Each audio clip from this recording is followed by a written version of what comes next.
Yes, ladies and gentlemen, this is just more confirmation than anything else about Wonder Woman. So first of all, Wonder Woman. I said Wednesday it would cost $391 million. It did. Secondly, my projections.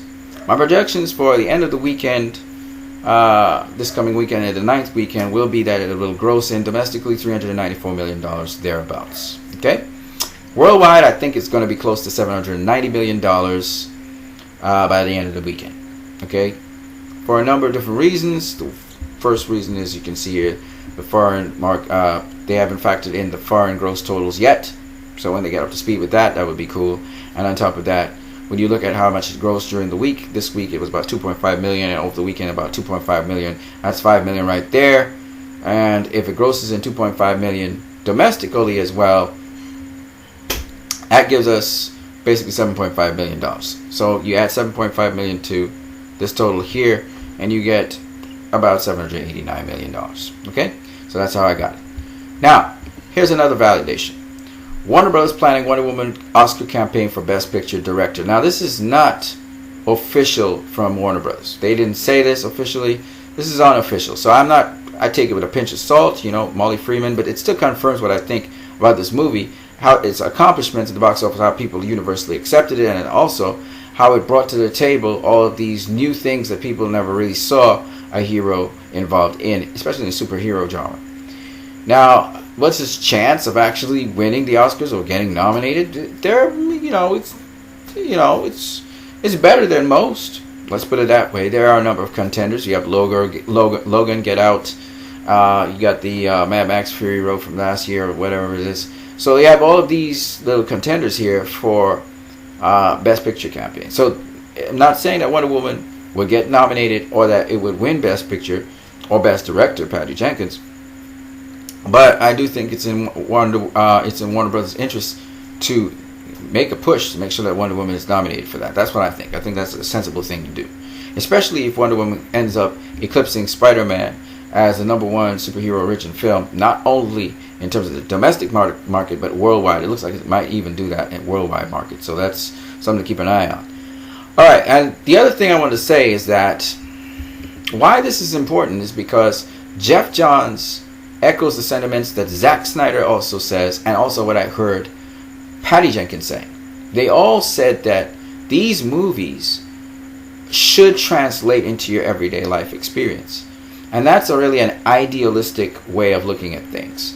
I think that Geoff Johns, Zack Snyder, Christopher Nolan, and Patty Jenkins all are romantic directors versus naturalistic directors. Now, a naturalistic director basically comes from a perspective that we are helpless to really have an opinion or to choose the direction in which we go. So what they do is passively observe and basically narrate a story based on their observation. They don't make any decisions. They don't make any choices. The characters don't really have any decision or choice. Whereas a romantic director, everything comes from his perspective pretty much onto the character that is being portrayed. They're usually idealists. Okay? So you see that Zack Snyder has the dilemma that Superman has to choose. He has to choose whether he wants to be that beacon of hope for mankind and be that inspiration to them, to help them and assist them, or he shall stay in the shadows and have his identity hidden and carry on with life so that he's not a threat to mankind, or mankind doesn't seem as a threat. Excuse me. Christopher Nolan came from the idealistic point of view that Batman had to choose to be Batman. Usually in the comics, people say Batman doesn't have a choice but to be Batman. But Christopher Nolan comes with Batman had to make that choice. When you look at Patty Jenkins with Wonder Woman had to choose whether she was going to be the protector of mankind. She had made up her mind a long time ago. And also she had to choose if being a hero was all about destroying the big baddie, or if it was destroying people who deserve to be destroyed, or she could choose to believe to do the right thing, not what people deserve. So she had a choice to make. And Steve Trevor helped her to understand that. and understand love was the key. So again, there are two different schools of thought. Now, the reason why people say Zack Snyder hates Superman and there's a lot of vitriol against Zack Snyder's films is because Zack Snyder's in your face with making choices.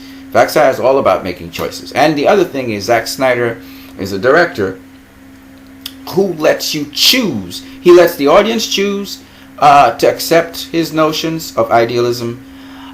He also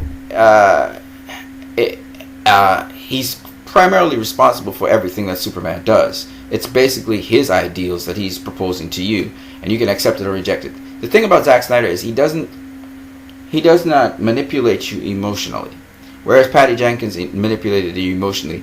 You have Christopher Nolan who will manipulate you emotionally. There are certain things they do to trigger an audience into emotional feelings and so on.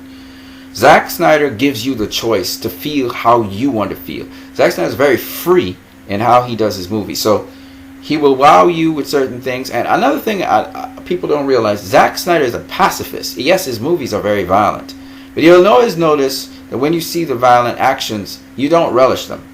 You feel them, they're very visceral, but you don't relish the violence that Zack Snyder does on the screen, because Zack Snyder does not relish the violence that he has on the screen.